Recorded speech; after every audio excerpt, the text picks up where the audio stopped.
ఇదిగోండి ఇవి మూరంగడ్డ అంటారు కదా, స్వీట్ పొటాటో. ఓ ఇది మొత్తం స్వీట్ పొటాటో. ఈ స్వీట్ పొటాటో ఇప్పుడు యాక్చువల్గా ఇదే సీజన్. స్వీట్ పొటాటో చాలా మంచిది మనకు. ఆబ్వియస్లీ తింటే ఒక మీల్ అవుతుంది ఇది.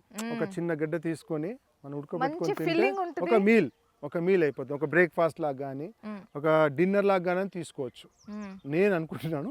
బట్ డైటీషియన్స్ ఆ వాల్యూస్ నాకు తెలియదు. బట్ హోల్ మీల్ అనుకుంటున్నాను నేను యాక్చువల్గా. ఇది హోల్ మీలే అనుకోవడం కాదు, హోల్ మీలే అది.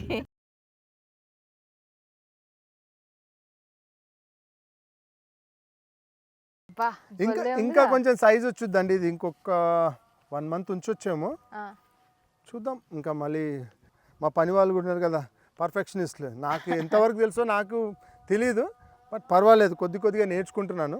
ఇవన్నీ చూస్తే త్వరగా వ్యవసాయం చేయాలనిపిస్తుంది నాకు. రండి మీరు ఆల్వేస్ వెల్కమ్. ఎవరైనా వచ్చేసి ప్రకృతి వ్యవసాయం చేస్తాము మేము, కాసేపు నడుముంచి పని చేస్తామంటే వెల్కమ్. ఎవరైనా వచ్చి చేసుకోవచ్చండి. అంటే కాకపోతే ప్రకృతి ప్రేమికులు అయి ఉండాలా. అంతేనా? ప్రకృతి ప్రేమికులు అయి ఉండాలా. ఉండి చేస్తాము, కాసేపు వచ్చి 4 గంటలు పని చేస్తామంటే కూడా వెల్కమ్. వచ్చి వాళ్ళకి తోచింది ఏదైనా తిని, మా పళ్ళు ఏమైనా తినేసి పని చేసుకొని వెళ్ళిపోవచ్చు.